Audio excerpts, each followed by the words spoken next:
Hello, everyone. Welcome once again to Market Faith Online. Good to see you and good to have you here. All right. Now, let's dive into this. Okay. Now, we've been talking about what exactly you could do to turn things around and improve the situation in your business. Right. We started out talking about looking at people issues. Then we looked at funding related issues in business.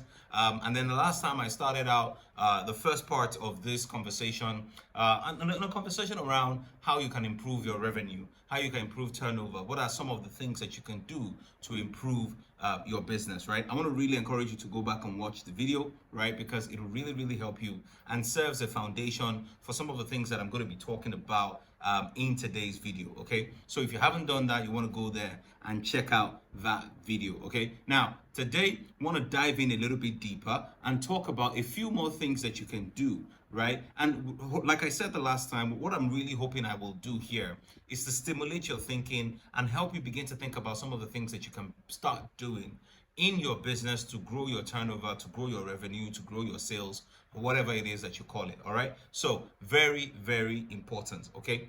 So these ideas, again, because I don't know your business, I don't know the peculiarities of your business, right? So it's difficult to give you specific ideas. However, some of the things I'm talking about are things that if you take the way they are and you apply them in your business, you will see results. You will experience exponential results in your business, and these are things that you can do to help you to grow. So what I'm really hoping to do with today's teaching and last week's teaching, and really all the teaching in this particular series, is to stimulate something in your mind, is to stimulate a thought, is to stimulate an idea, give you something that hopefully gets a conversation started in your mind around practical things and practical steps you can take to grow your business and improve your sales dramatically. All right, that's what I'm hoping to do for you in this series. Okay, so we've talked about a few things, right? We mentioned a few points the last time that you can do to grow and scale and change things and turn things around as far as your revenue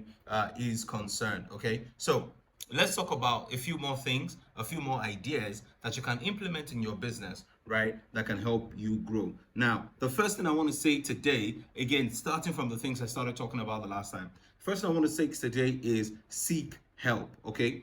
Go to conferences, talk to mentors, read books, videos, do your research. If your business is not growing and your revenue is not growing, right? One of the questions I have for you is how many books have you read on growing the revenue of your type of business, right? For example, I'm subscribed to, Audible and all those things where I buy books and I listen to books because I listen better than I read. I was surprised to find that depending on what you're looking for, there are specific books that deal with those specific issues. So, for example, I remember looking through one time and I saw a book that dealt with how you can deal with productivity issues within a plant. So, if your plant is not working, your manufacturing plant is not working, there are books that you can read that can deal with that specifically.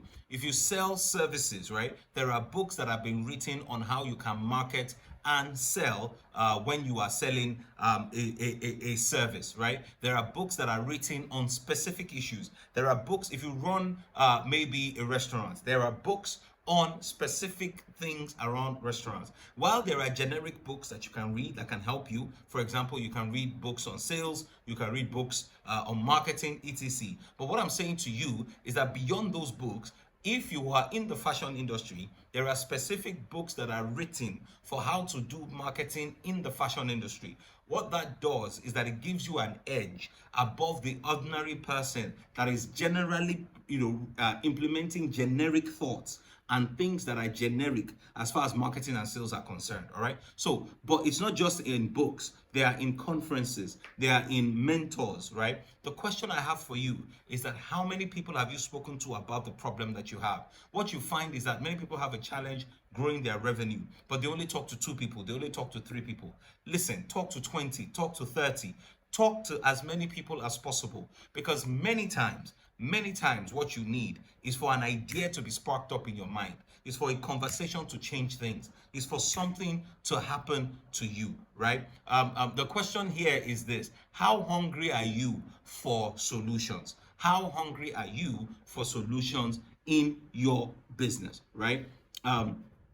To what extent will you go to find solutions? Of course, doing something legal and all of that, right? Have you ever attended a foreign conference, an international conference, just to learn what you can do to grow in the area of your business, in the area of whatever it is that you're doing? Okay, so seek out information, seek out mentors, seek out collaborators, seek out conferences, seek out books, watch videos on YouTube, all those types of things, right? Subscribe to premium versions of some of these things, right? Because they will help you grow, they will help you scale. There is a reason why something that is premium is premium. The kind of information that is presented on a premium platform is different from the kind of information that you find on a regular platform, okay? So find those things and take advantage of those things. Seek help. And by seeking help, you're talking to people, you're talking to mentors, you're reading books, watching videos, and getting as much help as you can. All right. The next thing you want to do in improving your revenue in your sales is understand your industry conversion cycle, right? What is the average conversion cycle in your industry? By that, what I mean is how long does it take for the average person in your industry to make money? Okay.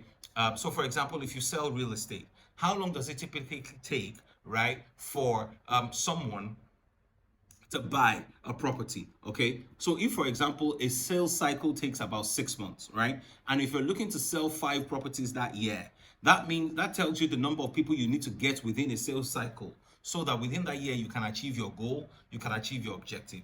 Too many times, too many of us do not look at the data in our industry. If you, for example, whatever you do, you have a supermarket, right? At what time of the day are more people are inclined to come into your store to buy?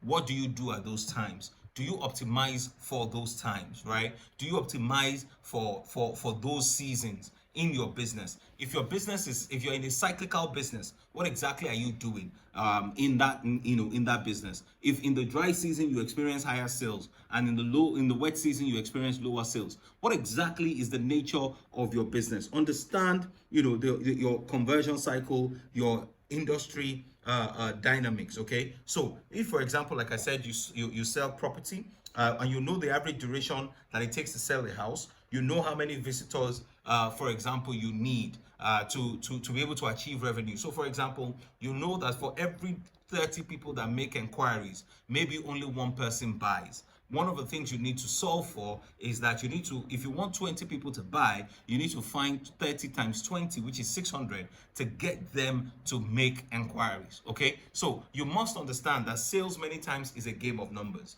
Everybody comes through a funnel, and you must understand that output is based on the input. So if you want 20 people to come out of the funnel successful, you may need to put 100 people at the top of the funnel, if you see what I mean. So you must understand that about your industry, right? About the nature of the business that you are in, right? If you sell a particular product that is dependent on how things move in another area of the economy, right? So for example, if you are a transporter, okay, you know that the ability of people to patronize you is dependent on how much things are flowing in that industry per time, right, and all those types of things. So you must understand that, look, my business is not just on its own, but my business is dependent on some things or happening in some other spaces and in some other parts of the industry. So you need to understand all those types of things,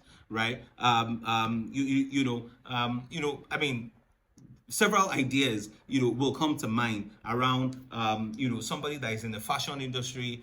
The volume of events going on in the economy will most likely determine the number of times people come to you to sew new clothes.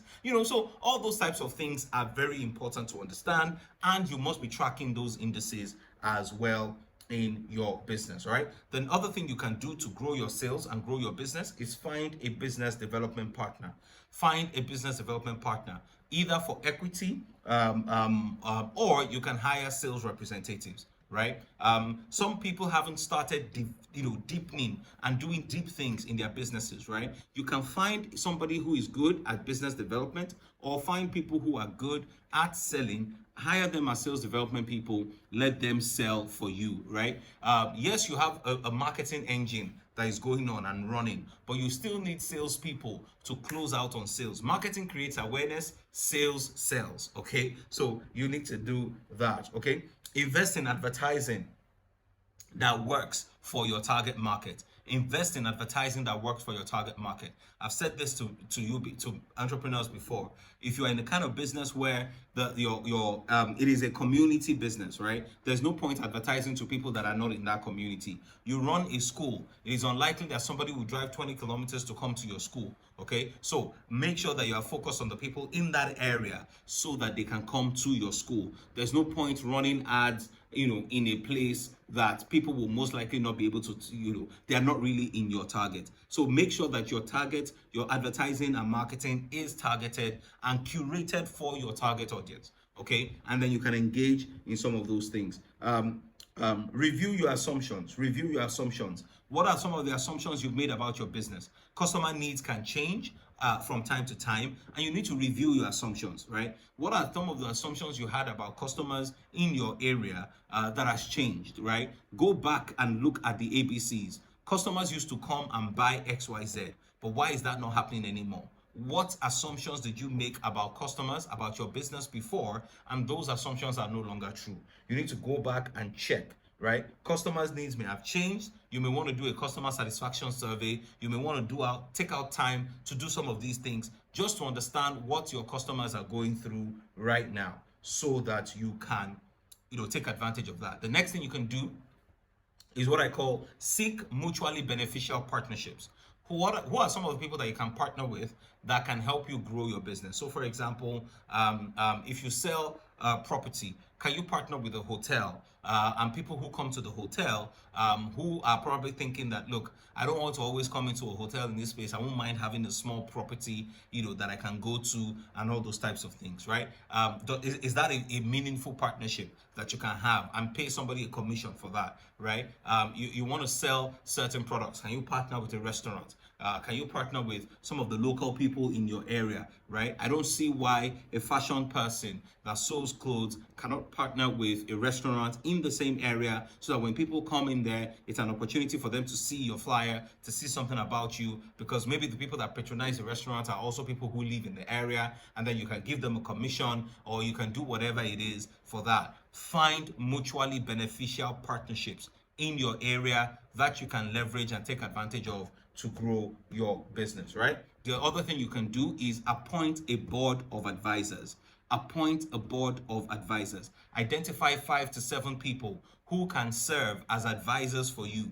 One of the things a board will do for you is that they will open up doors. Your board members will most likely have relationships. They will most likely have access to markets that they can open for you. In fact, you can seek them out for the purpose of that, right? People who have connections, people who have relationships in your industry that can make things happen in that industry. So find a board of advisors and you can slowly transit into a full board. You can start out by having conversations with people. Hey, would you be an advisor for me?